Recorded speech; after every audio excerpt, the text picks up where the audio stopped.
Connecting the Dots, Reliving Northwood's History with Carrie Bladorn is brought to you by Rhinelander Brewing Company and Rhinelander Cafe and Pub. The WJFW transmitting tower in the town of Starks stands just east of Rhinelander. At over 1,680 feet, the imposing structure and landmark can be seen from miles away and is the second tallest structure in Wisconsin. When it was first built in 1966, it topped just over 1,700 feet and was among the tallest towers in the world. It was built by the Hamilton Erection Company of South Carolina, working under the general contractor Johnson Brothers of Rhinelander. Its owner, Alvin E. Okonski, was a congressman and founder of the WAEO television station, call sign, his initials, and the predecessor to WJFW. During its construction, hundreds of people came out to watch it go up, a big deal for the Northwoods of Wisconsin.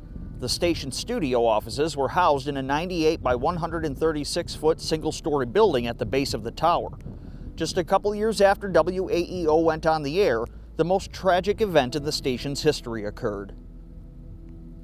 In November of 1968, business partners Thomas Reminga and James Breeden of Kalamazoo, Michigan, had been invited on a hunting trip by business client Elmer Schustrom, owner of Cadillac Company, Inc. He sent his son Jerome in their company-owned Mooney M20C single-engine plane to transport Thomas and James to a hunting camp in Paulding, near the border of Wisconsin and Upper Peninsula, Michigan. Elmer traveled by vehicle to meet them at the camp. The flight around the southern tip of Lake Michigan to the North Woods and hunting trip went as planned. But on a fateful Sunday afternoon, November 17, 1968, they taxied onto the runway at Land O'Lakes, headed for home. At approximately 2:30 p.m., they took off from the little airstrip still dressed in hunting apparel, headed toward Chicago and on to Kalamazoo. All three men aboard were pilots. Thomas Reminga had been a World War II bomber pilot. Between the three men, they had over 1,500 hours of flying time. It was later acknowledged in court proceedings that Jerome was presumed to occupy the front left seat, commonly considered the pilot seat, Thomas in the right front seat, and James in the back. The weather that day was less than optimal, with fog and clouds in the area and a light snow falling in spots around the North Woods. The men had phoned an airfield in Wausau before they left and determined the weather should clear some as they headed south.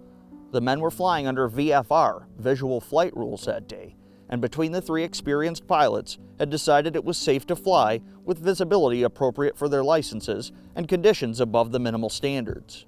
In order to avoid the Rhinelander Airport airspace, the men flew east of the city. Approximately 40 miles south of Land O'Lakes, the plane collided with one of the guy wires on the WAEO transmission tower.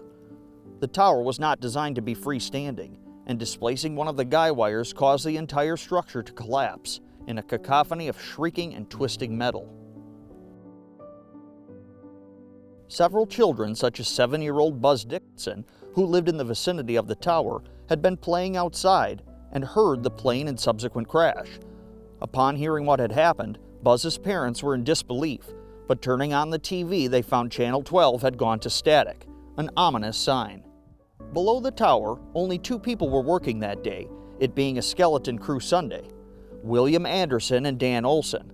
Dan reported later that he had heard a muffled crash due to the soundproof studio and quickly realized the tower was coming down, as large pieces of the structure crushed the building. Mr. Okonski typically spent his Sundays in his office at the station, but happened to be in Green Bay that day as the tower destroyed the building.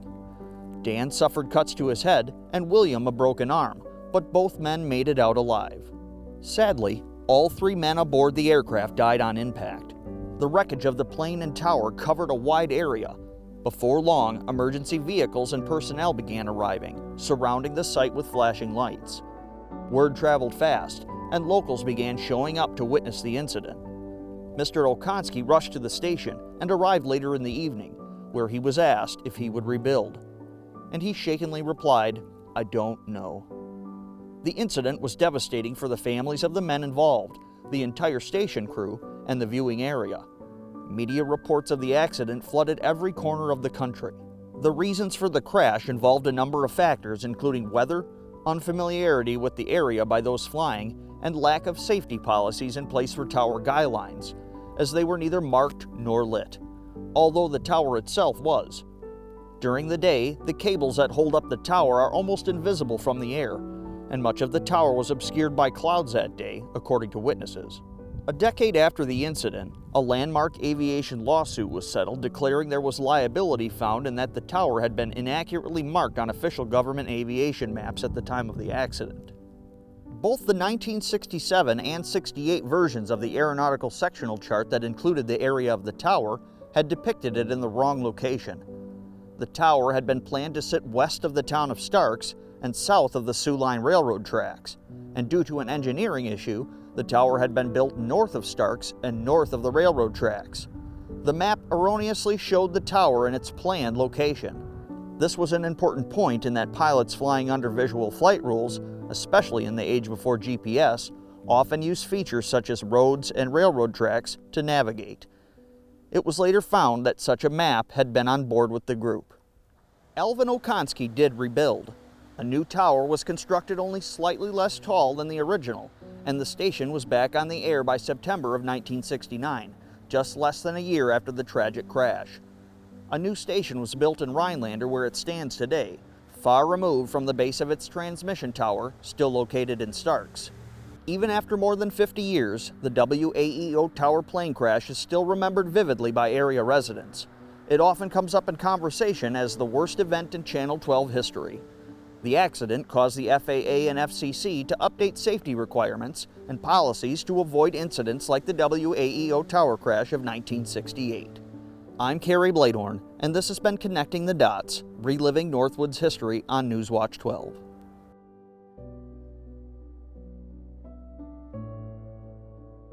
Connecting the Dots, reliving Northwood's history with Carrie Bladorn is brought to you by Rhinelander Brewing Company and Rhinelander Cafe and Pub.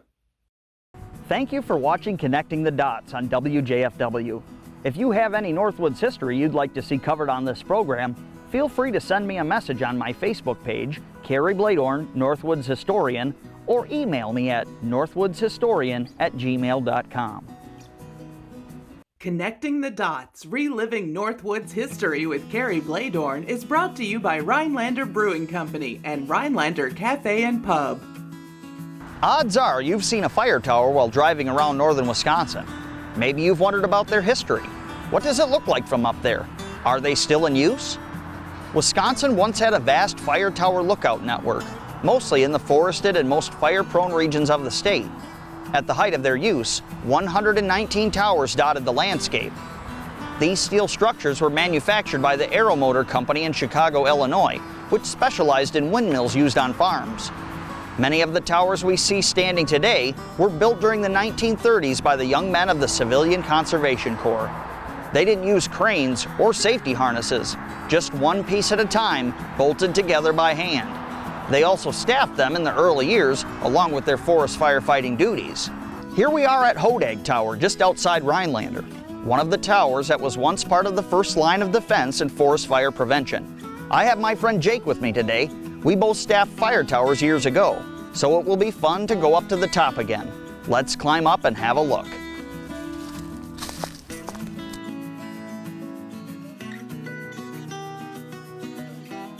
Some towers were built with stairs, but most had a ladder like this one. It's a long climb to the underside of the cab above.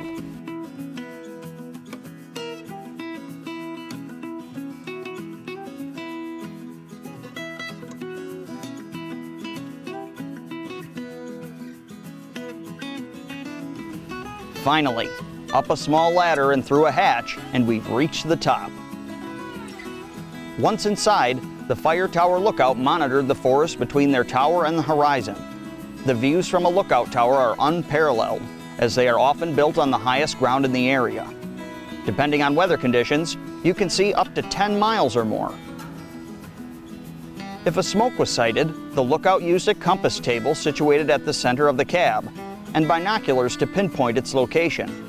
Its azimuth and distance was called into a dispatch center.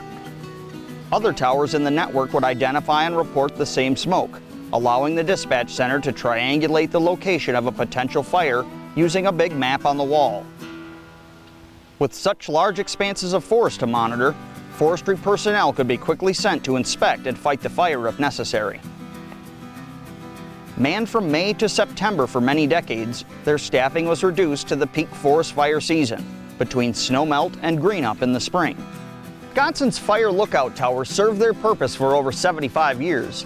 In 2015, the 72 aging towers still in use were decommissioned.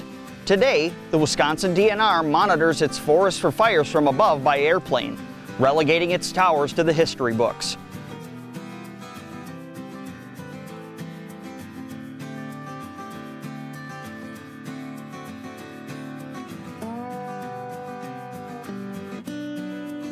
Some have been dismantled, but many remain as a monument to their service.